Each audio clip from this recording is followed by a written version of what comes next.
In that area, there's only one marina within about 50 miles to get fuel. So it ain't line? cheap. Oh, yeah. Okay. And you know, the crazy thing when you go to buy a boat, nobody sells you one with a full tank of fuel. No. They don't sell it with a full tank of fuel nor a full bar. So just be prepared.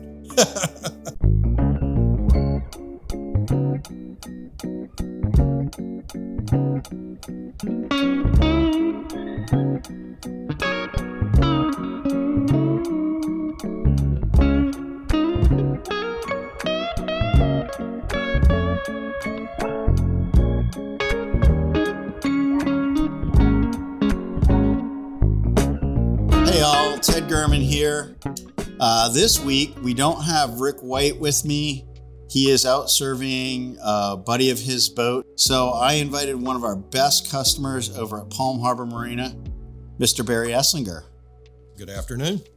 Barry, you want to tell us a little bit about your boating experience? Yeah, so I grew up on the Tennessee River as a kid. So we were river rats all over that area. And 10 years ago, my wife and I moved down here, and about 3 years ago, she got interested in boating, which was a blessing for me. Yeah. So we had a little 16-foot Hobie Cat in Navarre, and then I'd been looking for slips and places. We couldn't find one after Hurricane Sally, so we bought a little 26-foot McGregor. That was all fine and good, except she needed more amenities and better coffee in the morning, so we wound up buying the 31-foot Catalina we were talking about earlier. Sailing was fun. It's a great place for sailing down here, but she decided that it tips her drink a little too much when you're heeling over. So we decided to buy a 34 main ship. We did 35 days on it from here to Marathon, and down there we're around the Ocean Alexanders and bigger boats. Yeah.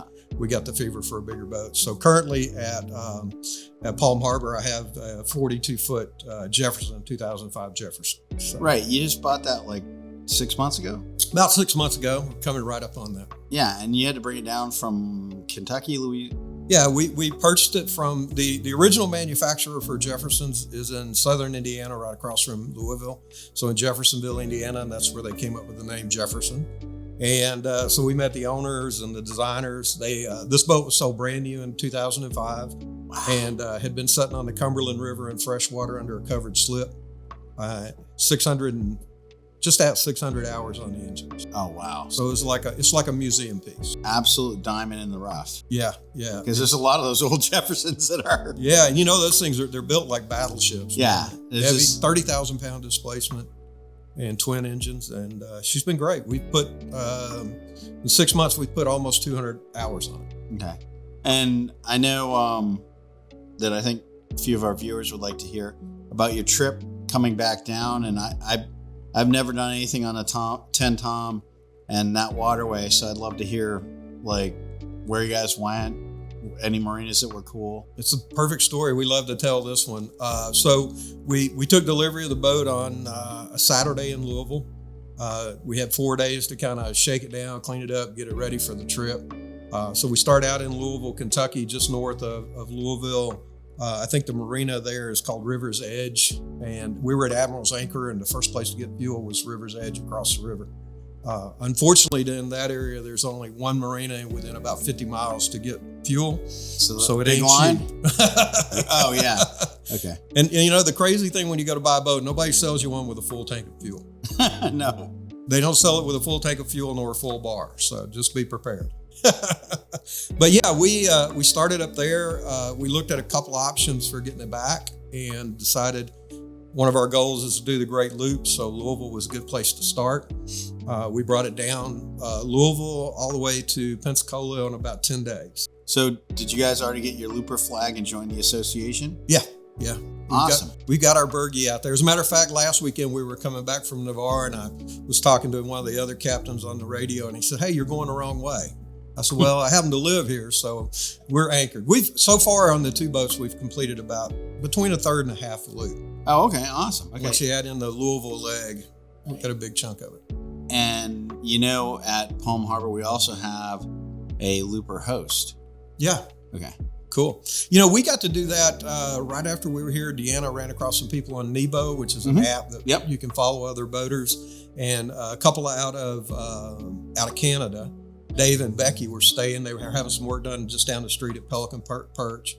And so we got hooked up with them, had dinner with them a few nights, and helped them around town and did some stuff. We learned a lot about it that way. But for us, the trip was so much fun because I think the first 5 days it took us to get from Louisville to the entrance to the Tennessee-Tombigbee. Then we picked up my 12-year-old granddaughter in Pickwick Lake, and she spent the next 7 days with us on the boat, which was just astounding. And I want to get back to Pickwick because I have a couple of former customers that told me absolutely how beautiful it was. But how many locks did you guys have to go through? I haven't counted a total of them. I think on the Tennessee-Tombigbee, it's 13 or 15, something like that. Sometimes we were averaging as many as 3 a day. Okay, and I'm guessing they aren't like in the Panama Canal where you have to go get like line handlers and it's a shakedown and like there's a big chance of your boat getting wrecked. Is it pretty smooth going through the locks? Yeah, it's daunting the first time you do it. So this boat, like I said, it's 42 footer, and it's the first time we'd ever locked through. But I watched a few videos and talked to some friends, and once you leave out of Louisville, within 20 miles, you get to your first dam, which is McAlpin Lock and Dam. And so you're right away, you get baptism with fire. Okay. But coming into the locks, all of the lock masters we dealt with were easy to deal with. It's probably best to call ahead sometimes. We didn't have any problems until we got to right outside of Pickwick. And when we were coming up the Cumberland River, we got a little backlog behind a couple of barges they were moving. Okay. But we had some dire straits as far as my dog hadn't been out all day, and we were all getting tired, and the lockmaster was great to work us through. Okay, that's cool. That's awesome. And then so that'll happen every once in a while. You get at the big commercial areas, and I would imagine commercial traffic gets priority on the locks. And then you guys as recreational sitting there going, all right, this is a good time to make some circles and some sandwiches, right? Yeah. They really do work hard to help everybody. So if they're bringing a commercial tow up and you're going downriver, they'll slide you in behind the barge as soon as they can and drop you down. That was what we ran into right outside of Pickwick, and that they had a big tow they had to break up, and they were moving him. And I told him, I said, look, my dog hadn't been in 7 hours. We're running low of fuel. We're trying to meet some friends. And he said, well, you're going to have to hold out. It could be as much as 4 hours.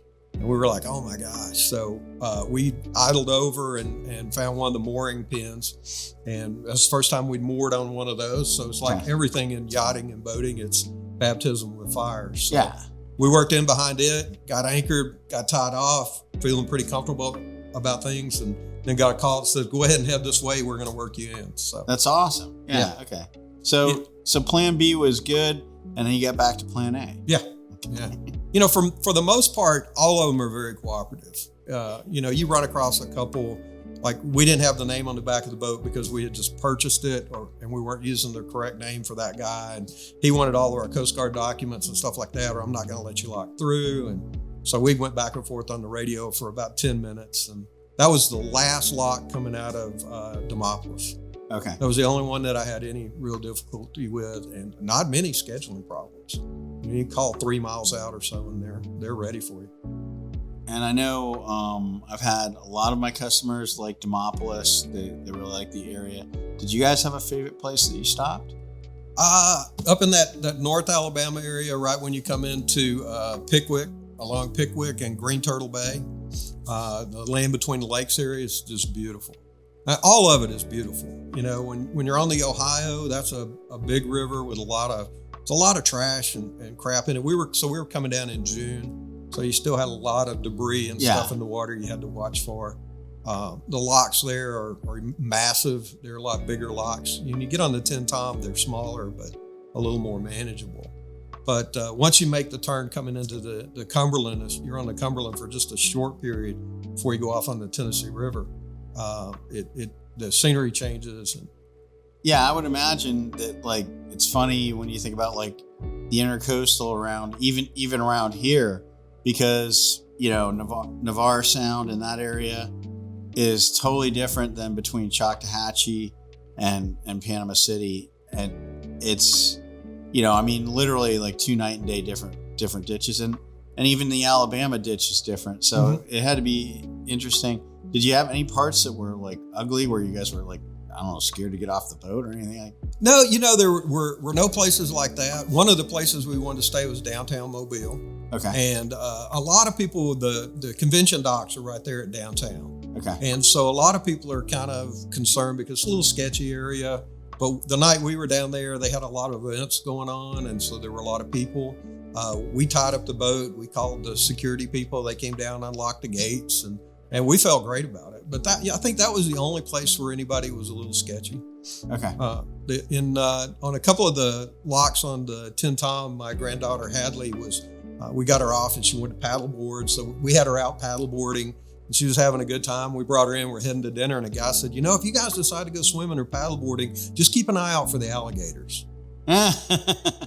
So we were like, okay, well, it's a little late for that one. Yeah. But we got her back. And where was that? That was kind of in the North Mississippi area, the north part of the Tin Tom. Yeah, I wouldn't think, you think Florida, we always think of like everywhere here probably has some alligators floating around, but you don't think about getting up into northern Mississippi, Alabama. Sure, south by the Gulf Coast and everything, but not freshwater. Right. So that's, I guess, which I guess I should know this because when I lived in Hilton Head for a summer, I had like free golf, and this one hole every single time I was like, I can't believe it was like a 8-foot alligator. I'm like, someday that thing's gonna bite somebody, but it just sit there and you're like super scared about it, and you just walk by it and nothing bad would happen. But I'm just like, I don't know. It's not, maybe it's like, because I know they have a lot of fish and stuff in the ponds there that they probably eat, but it's like they say about sharks down here, you don't have to worry so much about getting attacked by a shark because there's plenty of bait in the water and lots of their natural food. So they're not really hungry for humans, and you're not an opportunity meal. Yeah. I think most of the alligators that wind up in that area, somebody picked them up thinking they'd be a pet, and they get too big and they set them. That's what they did in North Alabama. They'd set them free on the Wheeler Wildlife Refuge. Okay. So then occasionally Fish and Wildlife have to come out and harvest an alligator or two and take it somewhere more friendly. Yeah. But it was a great trip. Like I said, the locks. There's so much history along the riverways, and that's one of the things that's always drawn me to it. Some of the towns are really historic, and then there's so much great development there in the Grand Banks area or the Grand area up there around Pickwick, and when you come off of the Cumberland River. Now, I think the one thing a lot of people may not know, you can kind of cut off. We were going to go all the way to Paducah.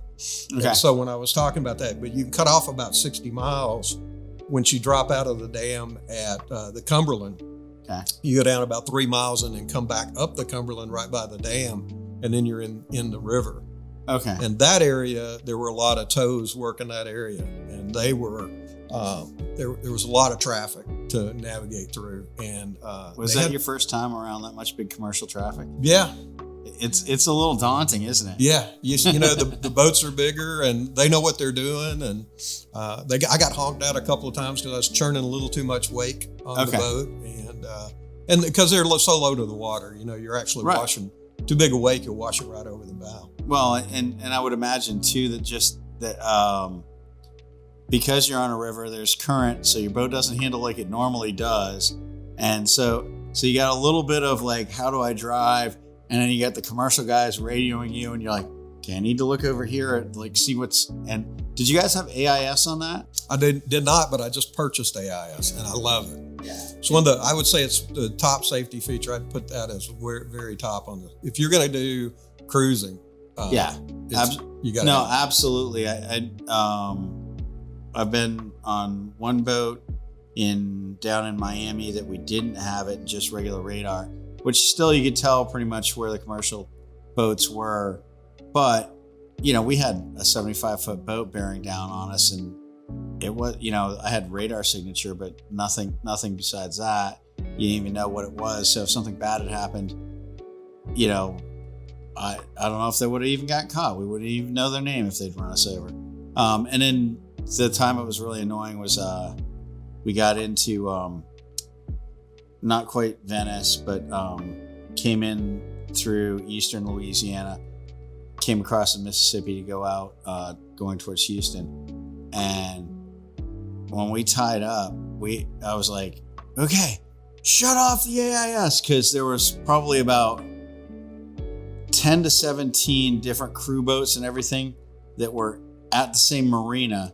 So we've got the 150-foot proximity alarm going off. Beep, beep, beep, beep, beep, beep, beep. Collision. Oh, yeah. I mean, it's like, okay, help me, my head hurts. So yeah, but absolutely one of the greatest things to get, commercial vessels had it for a long time, but to bring that back down to recreational vessels to where we can be wary of people that might not be wary of us. And I think from a private vessel standpoint, a commercial vessel, if you just hail a ship coming southbound out of, I don't know, let's say coming south out of Pensacola Bay, he may or may not respond to you, but if you call him by his call sign or a DSC call, they'll talk to you at that point.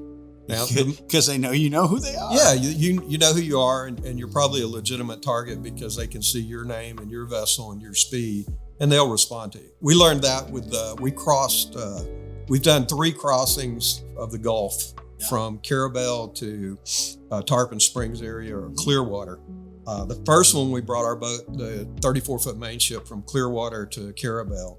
No AIS, the electronics barely worked. Several interesting stories around that. Really? Okay. But the crossing was fantastic. Okay.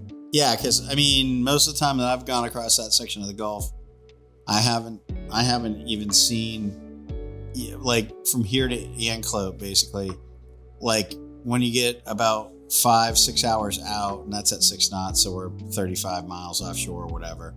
That's when you see a fishing boat or two. And granted, that's going from Pensacola to there because that's not a shipping lane, and certainly Carabel's a little bit more with Panama City. But I guess I just haven't seen that much in that part of the Gulf. Yeah. The first time we crossed from St. Pete up, we didn't see a boat all night, and the seas were less than 1 foot. I mean, it was just a beautiful night. A little bit of fog, but more stars than you could see. Our second crossing was when we went to Marathon. We crossed from Carabel. We met up with some people right there at, I think it's called Dog Island, right there outside of Carabel. Yeah. And there were 2 other boats we found on Nebo. There was a catamaran sailboat.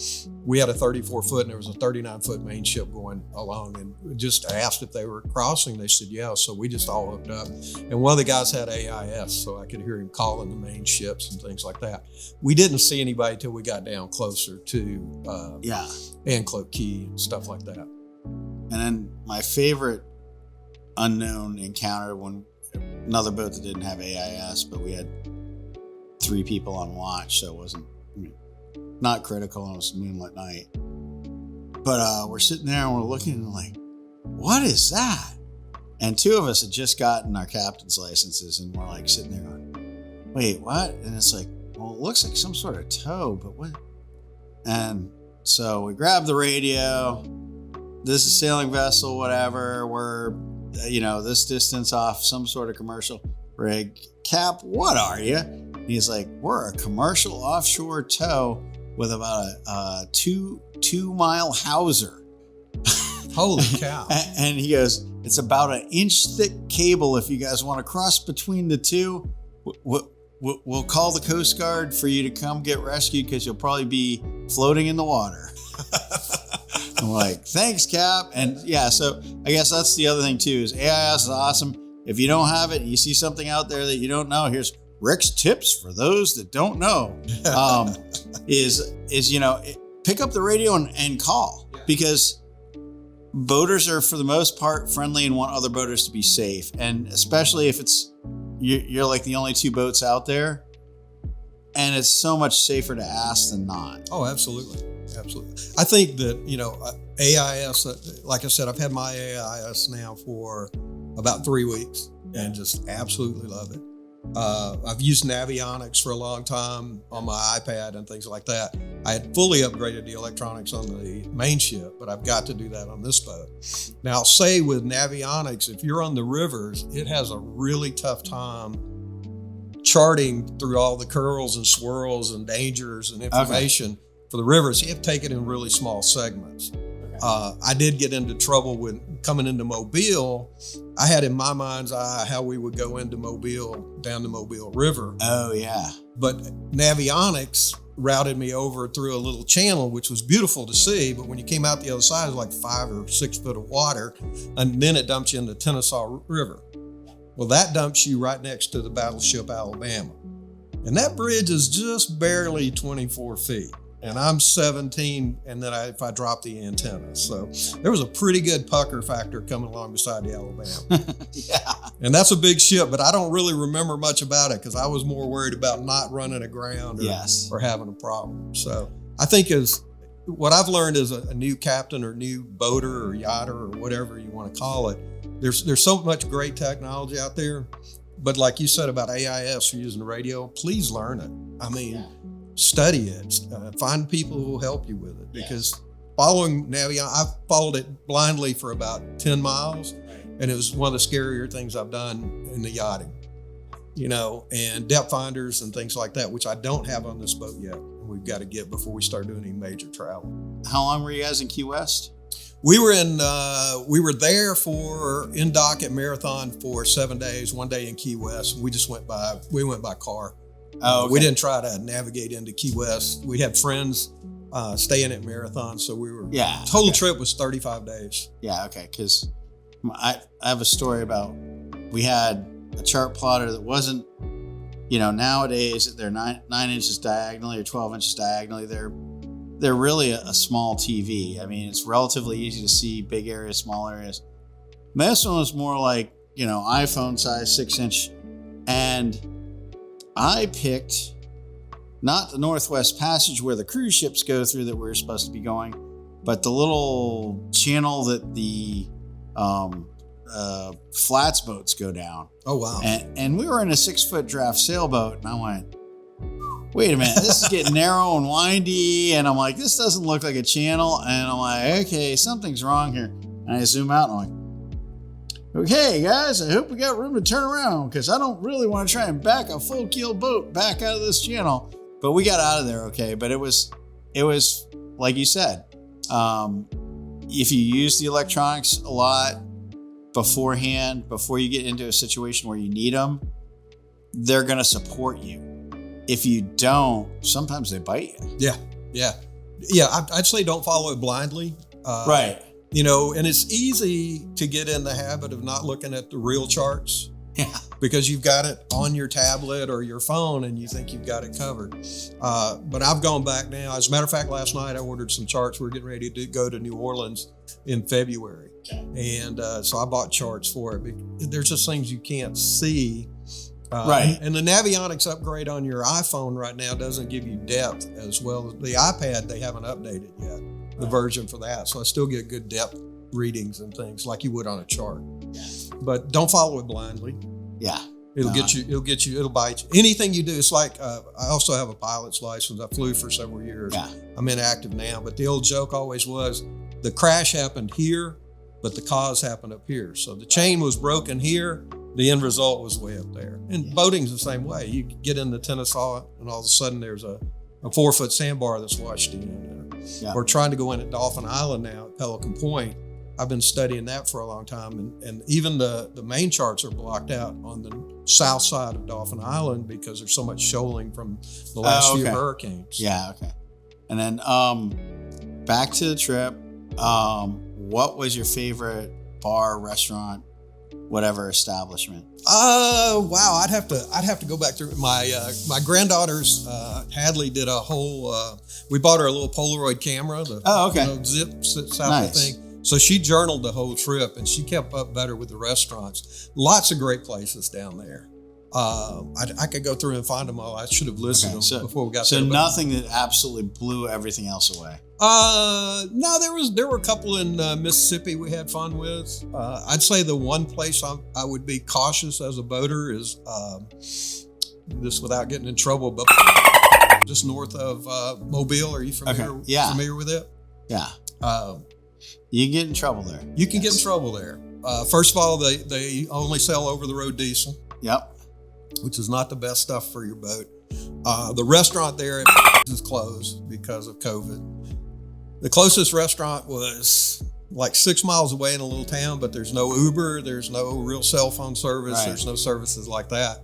So we just called the restaurant, and I got talking to the young lady. I said, I'll give you $40 if you can find somebody to deliver our order to the boat. She said, I'll do it myself. And so we called up and gave them the order, and she shows up. We give her $40 for that, pay for the meal, and everybody was happy. Mobile, good dining in downtown Mobile. Yeah. Gosh, I wish I could remember the other city in Mississippi. I think the thing that we spent as much time as we could in all the marinas because we weren't comfortable with the boat yet to anchor. Right. Yep. You know, when you got a new boat and it's a larger boat than you've run in the past, which is a good thing that we probably didn't try that, because when we first tried to anchor it at the air show at Pensacola Beach a couple of months ago, the windlass wasn't adjusted right. Oh. And the wind picked up that afternoon. There was a small thunderstorm blew through, and we had our hands full. You know, it's like anything else. It gives a big lesson first and then asks you the questions later. But if you're in a heavy wind trying to get the anchor down and amongst boats and it just keeps playing out, you can't stop it. You got to learn things pretty quick on the fly. Yeah. And so I think that was a good thing that we did. We just hadn't run the boat enough to be comfortable anchoring it. So we stayed in a lot of the marinas. Yep. You know, coming into Green Turtle Key Bay was probably our favorite. Yeah. And it was one of the favorite restaurants we had. Okay. They have 2 really nice bar restaurants, lots of boats, lots of amenities there. And it's a really good place. And were you like amongst a bunch of loopers coming down, or were you kind of, because you came down like more June. Yeah. So it was early for loopers. Yeah. Not looper season for coming down here. You know, they don't like to head toward hurricanes when in they're hot early weather. in the year. They like to head towards warm weather when it's cold. Right. Yeah. We noticed coming down that there were a lot of boats who were people taking their boats up for hurricane season. You know, about the 4th one I talked to that said something about that, I was like, well, you know, maybe I'm going the wrong direction. You know, and I wish I had thought about it because we actually had a fella that lived in Indiana that was actually doing the wrong way loop. Oh, yeah? Yeah, so he was fixing to leave here and head up the Mississippi. I'm like, okay, well, I guess. That's pretty ambitious. Yeah. But, well, he was like, look, you know, this is my little private passion. Luckily, I make enough money to do this. The wife gives me some time to do it in segments and that sort of stuff. So, you know, and he knew his boat. He was, you know, I'm sure if you didn't already know it, that trip hammered home. There's boaters out there and there are people that own boats. And you absolutely, I'm sure, got to know how to look at who was a boater and who was a boat owner. Right. Yeah. In like 2 seconds. Well, from managing marinas, you know that 80% of the boats hardly ever go out. Yeah. I mean, people buy them. I was talking to a group at a captain's school over in Orange Beach, and they run a class that just helps people be more comfortable at using their boat. Right. Because we've got some friends that bought a boat, and they didn't last 6 months because they got out. They didn't know how to handle it. You try to teach them, they really didn't get it. And, you know, what everybody wants to do is like a car. They just want to jump in and take off. Yeah. And it doesn't quite work that way on a boat. No. Yeah. It's, you know, we all run across that when we're out because you see people who either violate the no wake zone or my personal beef is jet skiers because they just run all over the place. We were anchored at Pensacola Beach a couple of nights ago, and 2 young girls are up within 6 feet of my boat. Hey, what are you doing? I said, well, I'm cooking dinner. What does it look like, you know? And they don't consider that space, and they run right up in there, or they don't learn the rules of the road. And so that's why your commercial traffic probably doesn't talk to a lot of us. Yeah. Hey, here comes a boater. Here comes a guy who owns a boat. Well, actually, and speaking of commercial traffic, one time I used to go to Houston and sail. They have a big regatta. It's like an overnight deal and 150 miles down the coast.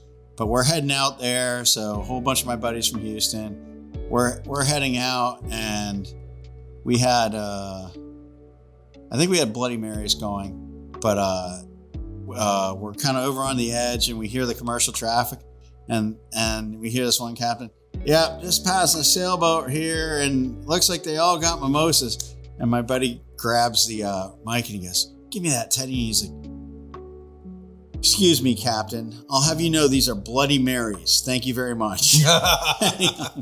That's great. But yeah, I mean, I can get where we as recreational boaters could be a pain to commercial boaters' butts. But at the same time, they need to, hopefully recognize that a lot of our taxes go to support Homeland Security and a lot of things that help them with their commerce. A Bloody Mary does prime a diesel engine, doesn't it? No, WD-40 does. Oh, okay. I just thought I'd check. I thought you had to have the Bloody Mary to get the engine started. No, you need to have the Bloody Mary to get the sails up. Okay, gotcha. Going back to the trip, I think one of the things we would like to, you're talking about going the wrong way, is take the boat back up to Lake Guntersville. Yeah. So I'd like to go north one time and do that because I grew up on that river and lake system. And it's beautiful up there in the mountains. The Tennessee-Tombigbee it's a treasure. Now, what you don't see a lot of on that river are a lot of towns. Right. It's built through a really rural area, but the wildlife was amazing. In that area, once you turn into the Tom, from there, probably the next 2 days, we saw more bald eagles and birds of flight, of prey like that than I've ever seen anywhere. And they're all along the rivers, they're hunting.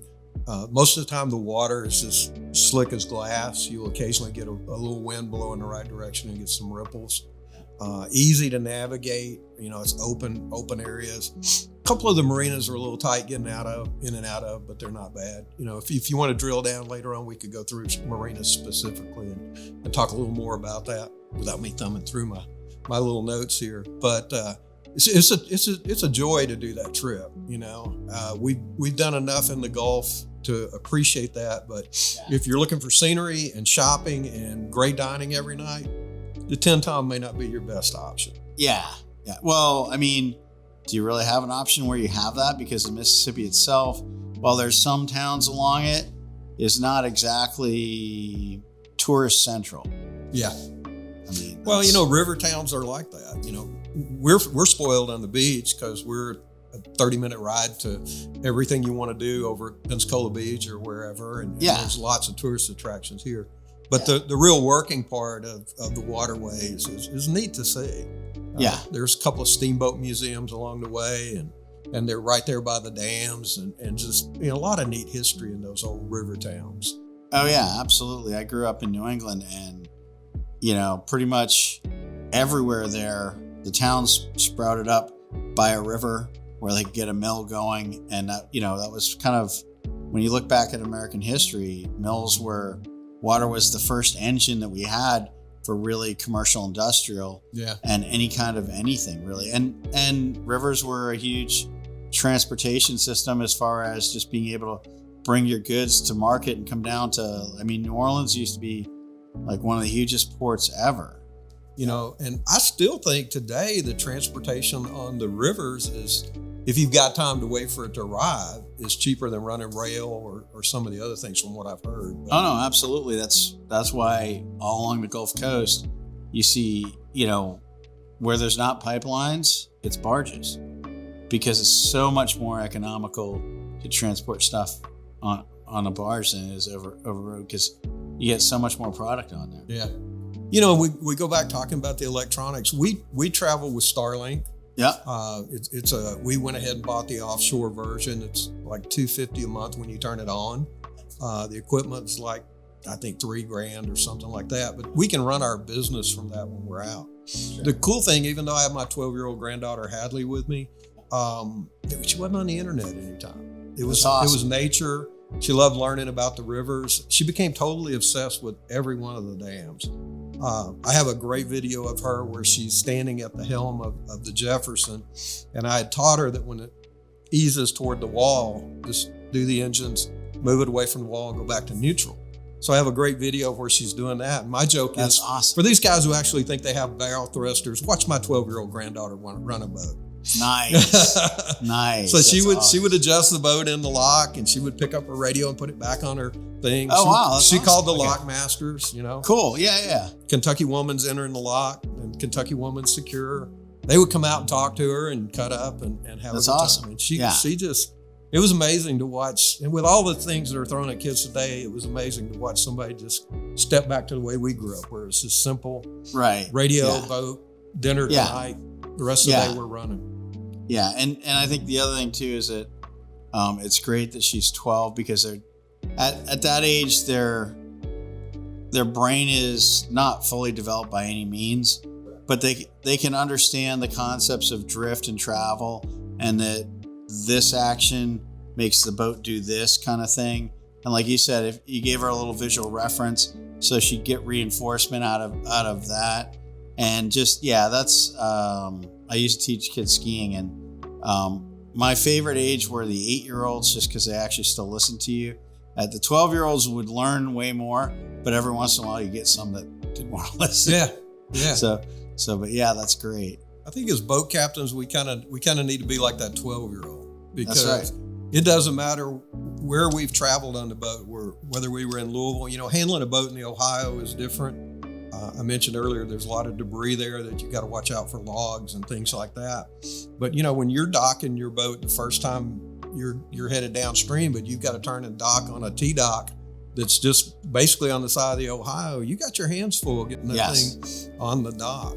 At Candleton, we had a really great place there, and they got one gas tank right there on the river, and it's on a sled. So if they have a flood, they hook to it and drag it up to safety. And other than that's all there is. And you can put in like 2 boats. But there are a lot of places like that are just good people that have a good deal. I think Bobby's Fish Camp, the story I heard on that was the government, when they built the 10 Tom, was looking for people to put places like that on the river for fuel and to accommodate yachters and boaters. And that's how some of those got started. And they've developed into some really neat businesses. Probably the same issue you guys have with marinas. There are a lot of them that there's still a lot of derelict boats, or the guys who, for one reason or another, got scared, didn't learn, quit using their boat, whatever happened. And there's a lot of that out there that you see. But it always breaks my heart to see old boats sitting like that, because they're just, vessels of freedom that you get to move around. But it's such a great learning experience. For me, I'd say on bigger boats now, three solid years going into my 4th, getting ready to take my captain's license in December. Cool. But I learn something every time we take the boat out, whether it's now what I see on the chart now makes sense once you're in Pensacola Bay or Sabine Harbor. It makes sense what's going on once you see the charts, where you can study them and stare at them, but until you get off the dock and out in the water, it's a different game. Do you have chart 1? Yes. Okay. Which is hours of fun when you first get it, because you're like, oh, wow, that's what that means. But then you start looking at all your charts you have, and you're like, none of that stuff's on it. It's like half the stuff is all just special symbols, and you're like, oh man, don't have where can I go to find this? But and that's always a fun game. Like the first couple of years, once you get chart 1, is there a chart with this on? Oh, I found one with It's amazing how many charts there are when you just look at the Gulf Coast. Yeah. From here to New Orleans, it's a pretty substantial number of charts, and there's so many different ways to look at them. But the smaller they are, the older I get, the smaller they are, the harder it is to get the details. So I'm back to where I like the big charts and can see it better. Yeah, well, and the other thing too is it's nice with the big charts, because you're not looking at this size of your track. You're actually looking at something where you can see the island that you went by and remember that bridge or whatever. And it gives you, I guess, if you want to call it trip memory, but it gives you that added stuff to oh yeah, that was that, because it's really easy to see the lighthouse or the airplane tower or whatever that you were looking at. But yeah, because that's the thing I'll give you guys is beware when you buy apps on your phone, because I had one that I bought and just for around here, and it was pretty cheap, and I'm like, oh yeah, perfect, this is great. And it's got all the charts, and it has all the sailing charts and the bay charts from Pensacola all the way down to Key West. And then I was taking a boat up the East Coast, and I bought the East Coast version. And I go to zoom in for the harbor charts, and I'm like, all right, I'm emailing the company, where's the harbor charts? oh, we're not allowed to include those on that. You have to purchase those individually. Oh my. And I'm like, that'd get really expensive to Yeah. have a whole. But I mean, and that's the thing is part of the cost on the I guess sole function kind of GPS, the GPSs that go in your boat, where it's kind of a proprietary thing with their software and all that stuff, and their hardware. You not so much with NEMA 2000, but it used to be, and is that you go buy their charts for a reasonably high sum, but nowhere near what you'd purchase individually.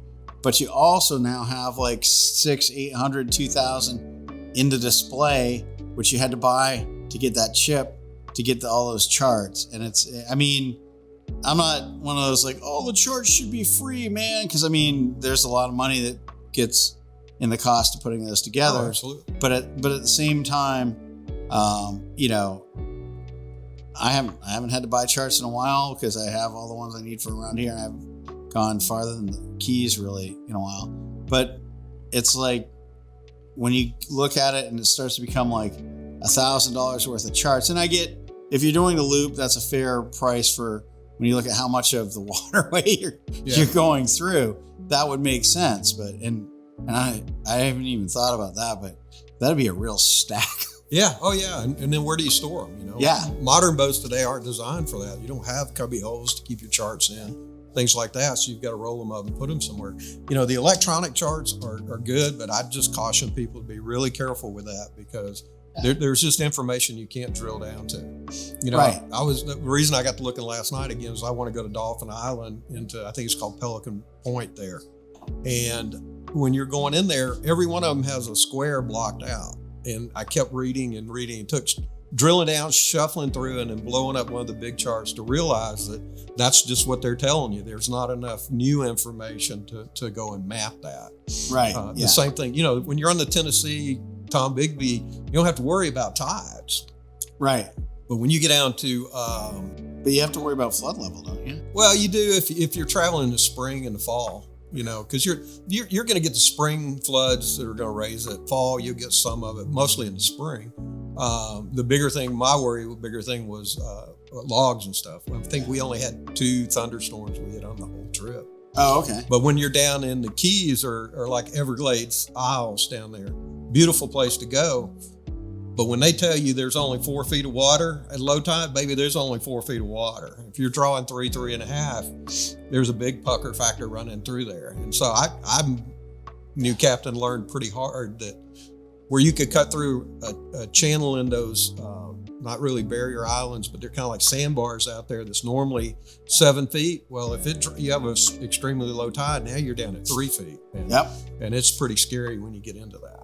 Fortunately, I got through it without any issue, but it's another one of those great lessons learned in life. Yes, I learned that just because you anchored there the night before doesn't mean you shouldn't consult the tide chart. One evening when we woke up going, ba-doom, ba-doom, and my buddies are like, what's that? And I'm like,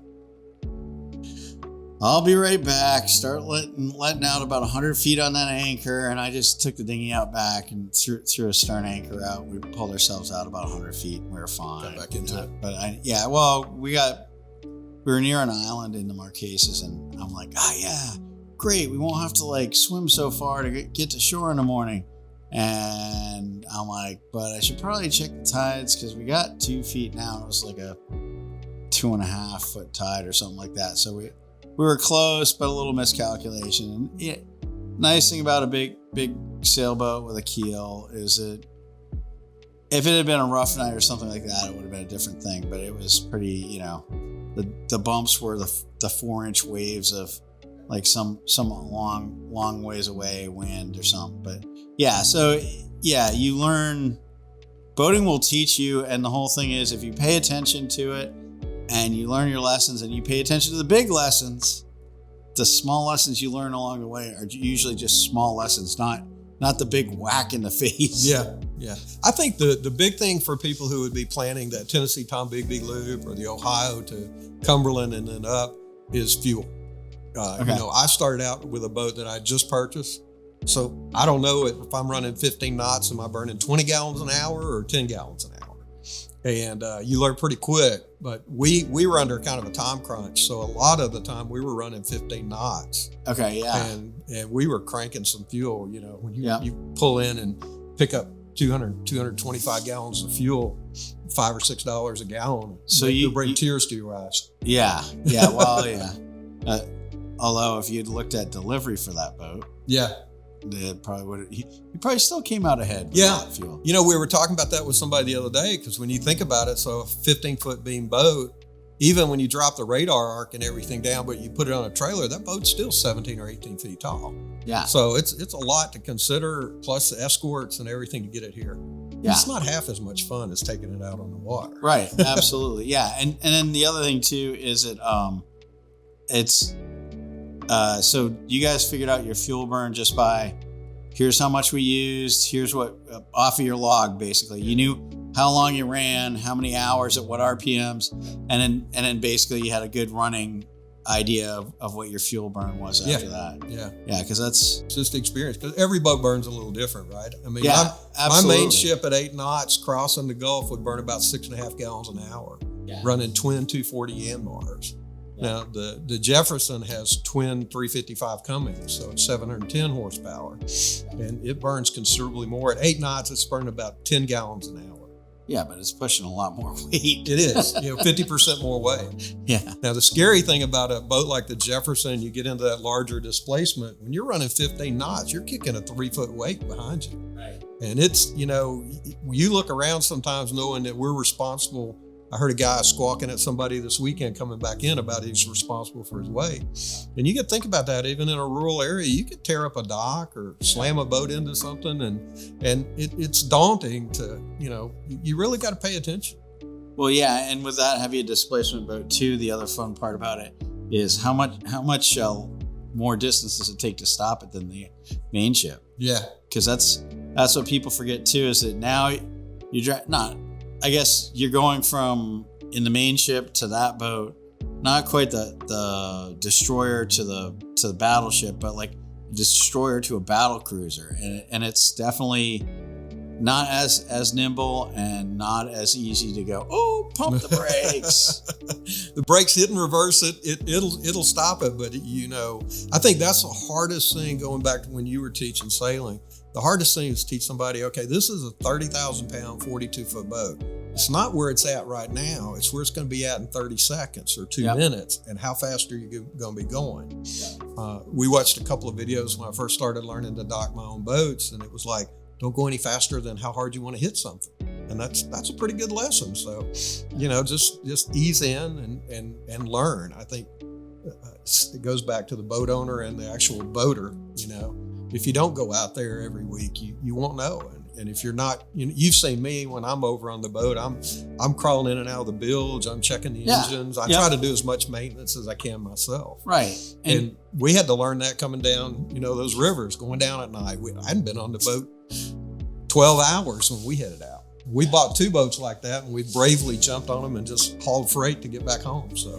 So the good news is that you're pretty handy. I know you have your own handyman business and all that, but also too, that there's not always a repair shop, and CTO isn't always like right there. So it's good to know at least how to do the basic maintenance on your boat and how to be able to change filters and that sort of stuff, because there's probably going to be a need and a time for you to need to do that while you're out underway to, I guess if you want to call it save a trip or not. But yeah, to save a trip. You guys didn't have any maintenance issues like that? No, we were, like I said, we were very fortunate. Pretty low hours. Now, the risk of low hours is the piston rings could become impacted and not work well. But didn't use any oil, no smoking, no issues. Oh, awesome. Yeah. We had the filters changed before we headed out. They did a really nice job on the maintenance, the guys at Kentuckiana Yacht Sales. Okay. And they originally sold the boat, trucked it down to the Cumberland River. The people had it for 19 years. They decided to sell it. They trucked it back up to Louisville, did the maintenance on it, and they did a nice job getting it going. Now, when we got back here, I changed all the fuel filters because, the fuel before we got it. And I think the first day we put I could do the math on it, but it was $1,400 in fuel to fill it up. Now, the price was $6 a gallon, so they weren't taking it easy on us. But, you know, the filters look good and everything. All that was new starting out. We got into Pensacola. They were starting to show some plugging and start to get dark. Fortunately, on that boat, I can switch to another set of filters, and then I just change them out and rotate that's them. luxe. Yeah. You know, the bigger boats have a lot of things like that. Yeah. And I'm sure the newer ones are even better. I occasionally watch the guys using the joystick to dock and think, oh, that's pretty cool. Not much skill, but pretty cool. Yeah, and you go back to, like you said, you know, we have a handyman business. You know, we manage now it'll be 35 vacation rentals starting in December. So you got to be pretty handy to keep everything up and going. Yeah. And my wife Deanna runs that company, and so we were able to work and manage vacations, handle problems. We have a couple of people who work for us down here, and that's the great thing about Starlink. It keeps you connected. You know, I'm not a big TV person, but you know, when you got to do a little business or check on things, it's good to have. Yep. So, but I encourage people. You know, on a trip like this, a lot of what we did was blind faith. You know, I looked at the charts. I tried to find everything on Navionics I could read up on. The big thing was trying to just figure out that fuel, because we had a limited amount of time that we could be out there. But the fuel stops, I caution people on that. You know, study that, because it's pretty sparse. It's far and few between once you're even on the bigger rivers, because there's not a convenience store on every sandbar as you come down through there. So, and did you guys carry extra fuel with you? No, we have 420 gallons on this boat. And what did that give you for a range? Depending on speed, you know. So if 4,000 miles, if we were doing 10 knots, if I'm doing 15 knots, it cuts it to about 2,000, I guess. It'd be about 20 gallons an hour. 200 miles. I'm sorry, 200 miles. Yeah, I was like 2,000, man. I'm way up. I'm adding an extra decimal. Yeah. No worries. When I'm asking for a check, I add extra decimals. When I'm paying one out, I take one off. Yeah, I got you. Yeah. Let me go downstairs and check on your marina bill. No. Yeah. So that 400 would be more like 400 gallons at 10. Yeah, it's 400 miles. Yeah. Right? And at 20, 200. Yeah. So that's okay. No, and that's, I guess, that's the thing I've never thought to, and I guess that helps you know. Now, if you're planning a trip down there, you want to have you have gas stops like every 150 miles or so? Some of them were spread out more than that. Okay. You know, some of them were fairly close. So you had a couple that you had to slow down to make sure you had enough fuel. Well, when we were, like I said, when we come into the Cumberland and then we're working our way up to Pickwick to meet everybody at Green Turtle Bay, we were down to about a quarter of a tank.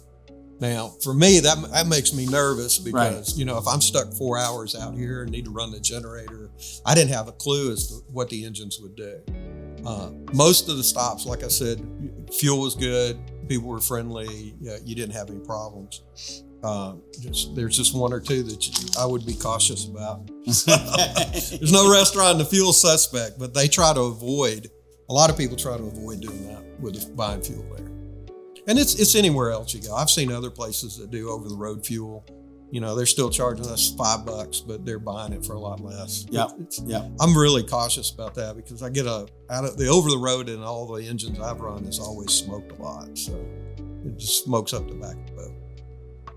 But you know, somebody planning a trip like that, there's so many good resources out there. Great scenery. We can't wait. Our next goal is, I think in February, we want to take the boat to New Orleans. So that's going to pick up some of that. I'd eventually like to take it on around maybe to Padre Island or somewhere like that when we get some more time. But then in 2026, our plan is to go up the East Coast and do that part of the loop. So our goal would be to complete the loop in 2026 sometime. Cool. And we're working to organize our business so we can get to that point where we'll be gone for, 4 weeks or 8 weeks or a couple months to get it done. That'd be awesome. I think the cool thing to remember when people are planning a trip, the two trips we've done, on this trip especially, like when we got to Green Turtle Keys, some friends of ours met us there. We just didn't have enough time left because we need to get back to Pensacola. So we would have stayed a couple extra days in places like that. Yep. When we did the marathon trip, we had plenty of time budgeted. So we just, if we liked a place like Everglades City, which is one of our favorites, just hung out there for a couple of days. Tarpon Springs, Crystal River, wherever you like, going there. Now those places have been pretty hard hit. I haven't seen the updates there, but I think that's just giving yourself time to enjoy it. Yeah, absolutely. We were on a mission on this one, so there were days we were running 15 knots all day, 8-10 hours a day. Yeah, but it worked. Barry, thanks for coming in today. It was an awesome tale of an awesome trip. And for you guys, we're wrapping up.